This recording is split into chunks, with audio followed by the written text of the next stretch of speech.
Hello everyone, welcome to another video talking geeky stuff. And today's video is about Henry Cavill and Superman.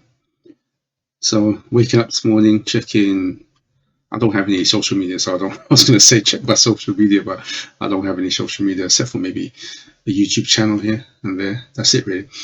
But just go on my YouTube channel and need to see videos like RK Outposts, Nerdwadic, if I pronounce that right, plastered over the place. Henry Cavill no longer Superman, etc. I was like, what? So I quickly checked some news on the internet, and he officially announced his statement on Henry Cavill's Instagram.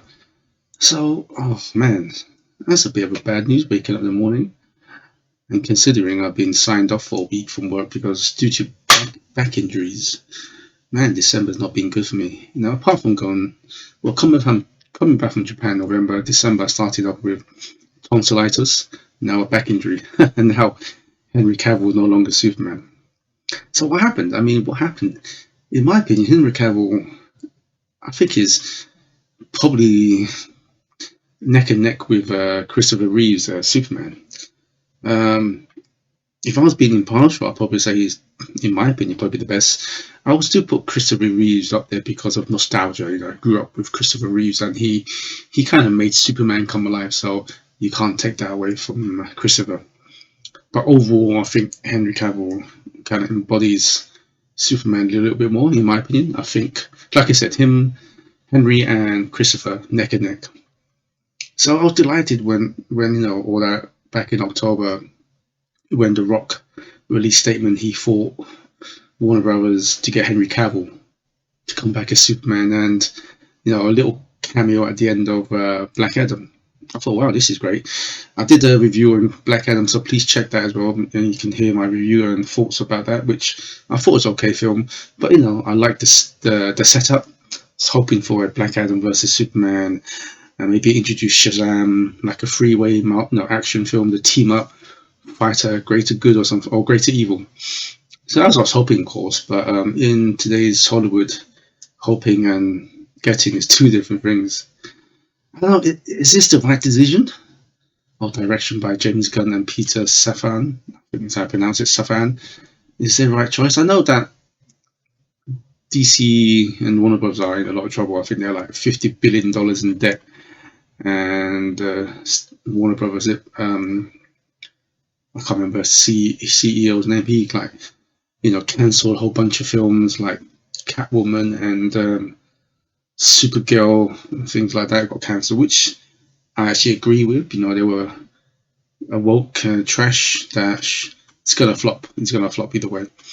So I like what he was doing with Warner Brothers, cancelling a lot of these movies that's not gonna make no money and so on.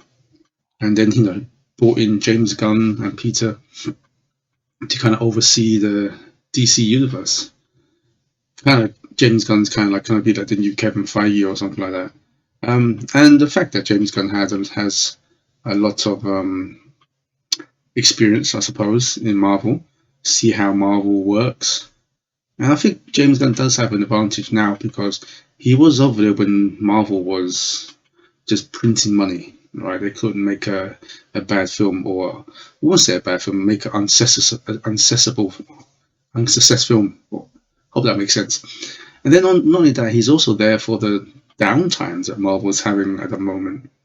So I think James Gunn has both experiences. He's been there when Marvel's successful, and currently what Marvel's not too successful.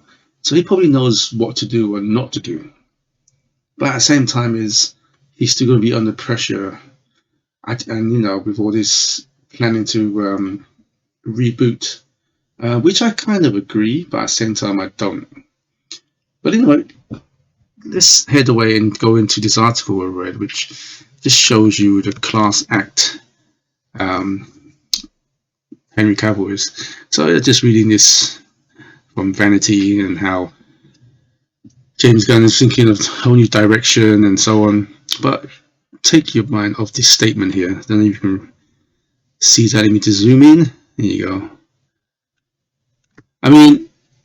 Most fans on this, who knows about geeks and gamers, little pun there about Superman will probably read this statement already. I just want to point out how Henry Cavill is so cool. I mean, he's just a nice guy. I've never met him, but with all the interviews and stuff like that he's done, it just shows he's really down to earth.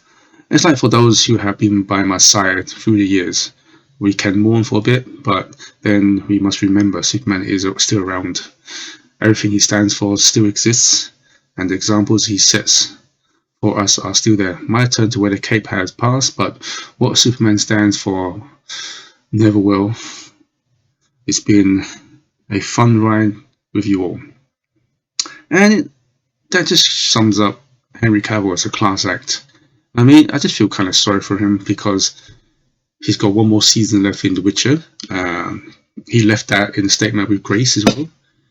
Just shame that, for a guy like him. I mean, remember, what was it, a year ago when he was on an interview show? I can't remember what show it was. And the interviewer said something on the lines of, what did you think about toxic fans?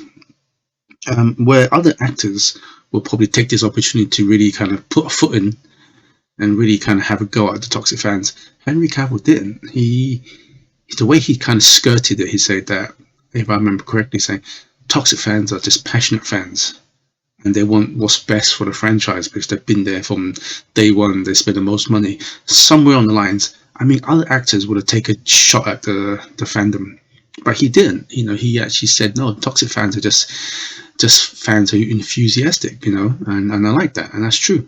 Because you know why? Because he's actually a fanboy himself. We've seen those videos of him building his own PC.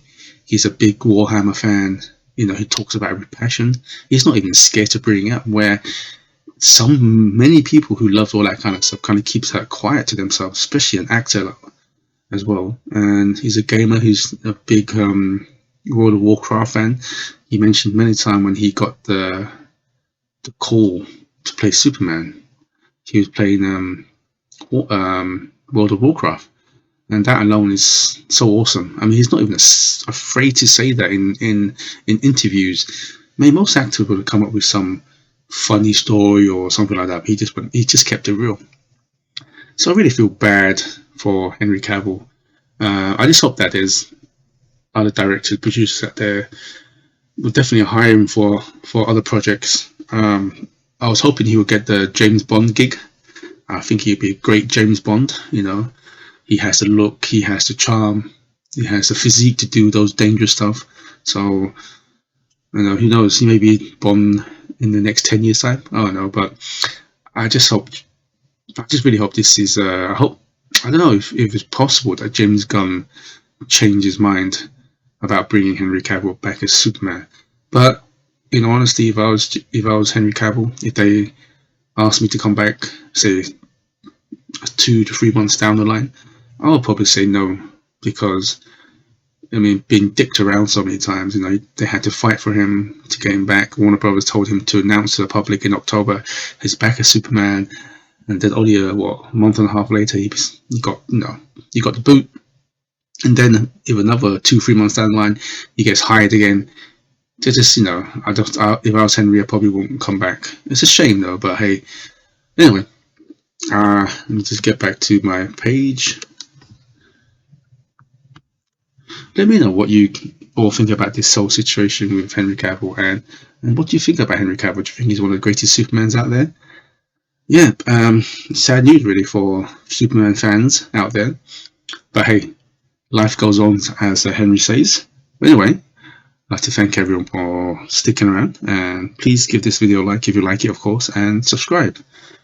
Until next time, good morning, good afternoon, and good evening, wherever you are in the world, and please stay safe. Goodbye.